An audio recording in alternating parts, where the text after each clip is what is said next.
मित्रांनो, 50 वर्षापूर्वी शोमॅन राज कपूरने आपल्या लेकाला म्हणजे ऋषी कपूरला लॉन्च करण्यासाठी बॉबी नामक सिनेमा काढला होता. हे तुम्ही सर्वजण जाणताच. तुम्ही म्हणाल त्याचा इथे काय संबंध? सांगतो. मित्रांनो, या बॉबीचं तुफान गाजलेलं गाणं होतं हम तुम एक कमरे में बंद हो और चाबी खो जाए. मस्त होतं ना. मग आता तुम्ही विचाराल या गाण्याचा इथे काय संबंध? अहो सांगतो. हा तर संबंध असा आहे मित्रांनो की ही जी लाईन आहे ना, हम तुम एक कमरे में बंद हो और चाबी खो जाए, ही आहे सुशीला सुजित या नव्या मराठी सिनेमाची कथा. पण इथे चाबी नाही, अख्खी कथाच हरवली आहे. कशी ते सांगतो. नमस्कार मित्रांनो, मी अजिंक्य उजळमकर आणि तुम्ही बघत आहात नवरंग रुपेरीचे यूट्यूब चॅनल. आणि आज मी रिव्ह्यू करणार आहे सुशीला सुजित या मराठी सिनेमाचा.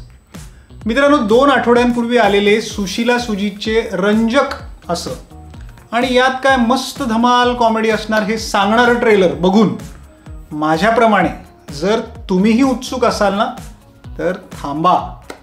हा माझा भ्रम होता आणि तो भ्रमाचा भोपळा मी आत्ताच फोडून आलोय.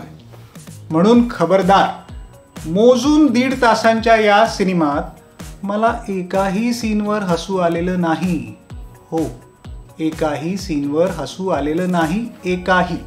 बरं, हसू आलं नाही काही हरकत नाही, पण 1.5 तासात मला हा नेमक्या कोणत्या जॉनरचा सिनेमा होता तेच समजू शकलेलं नाही. म्हणजे 2 व्यक्ती अपघाताने एका फ्लॅटमधील एका रूममध्ये अडकतात. म्हणजे रूमच्या दरवाजाचे लॉक खराब असल्याने आता त्यांना बाहेर येता येणार नाही. मोबाईल सोबत नाही आहेत आणि इतरही काही मार्ग नाही आहेत. म्हणून ही दोघे काय करतात? आपापल्या जीवनातील व्यथा एकमेकांना सांगतात आणि त्यातून त्यांना स्वतःच्या जीवनातील जे काही प्रॉब्लेम असतील त्याचं सोल्युशन सापडतं. बस, संपली कथा. सॉरी, मी स्पॉइलर देत असेल, पण काय करणार ना, एवढंच आहे. या अनोळखी व्यक्ती आहेत सुशीला परांजपे म्हणजे सोनाली कुलकर्णी आणि सुजित आहे स्वप्नील जोशी. म्हणजे मी आधी सांगितल्याप्रमाणे हम तुम एक कमरे में बंद हो पर्यंत ठीक असतं, पण जेव्हा चाबीच्या ऐवजी स्टोरी खो जाय असं होतं ना, तेव्हा हसावं की रडावं हेच कळत नाही. इन मीन 1.5 तासाच्या कथेतही रिपिटेटिव्ह सीन्स. प्रसाद ओकची कथा आणि दिग्दर्शन आहे. पटकथा लिहिली आहे अजय कांबळे यांनी. पण कथा, पटकथा आणि दिग्दर्शन या 3ही डिपार्टमेंटमध्ये सिनेमा पुरता भरकटलाय. खरं तर इतकी भन्नाट सिच्युएशन हातात असताना विनोदाचे भन्नाट पंचेस अपेक्षित होते. पण पंचेस तर सोडाच, गालावर हास्याची साधी लकेर सुद्धा उमटत नाही. आणि मला एक कळत नाही, हा सिनेमा जर कॉमेडी नाही आहे तर त्याचं ट्रेलर इतकं फसवं कसं काय आणि का बनवलं या लोकांनी? रसिकांची सरळ सरळ फसवणूक आहे ही. म्हणजे जाते थे जापान पहुंच गए चीन असली काहीतरी वेळ येते रसिकांवर.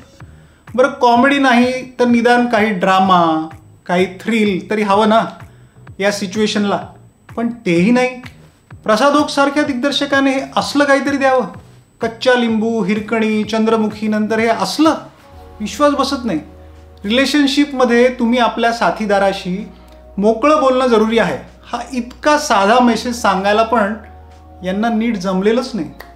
एरवी सिनेमाची शॉर्ट लेंथ म्हणजे कमी जी लांबी असते हा प्लस पॉईंट असतो, पण इथे हा सर्वात मोठा मायनस पॉईंट आहे. अभिनयाच्या बाबतीत स्वप्नील जोशी, सोनाली कुलकर्णी, सुनील तावडे, रेणुका दफ्तरदार यांची कामे ठीक आहेत, पण ही जी कथा आहे ही निदान स्वप्नील आणि सोनाली सारख्या कलाकारांच्या स्टेटसला शोभणारी नाही.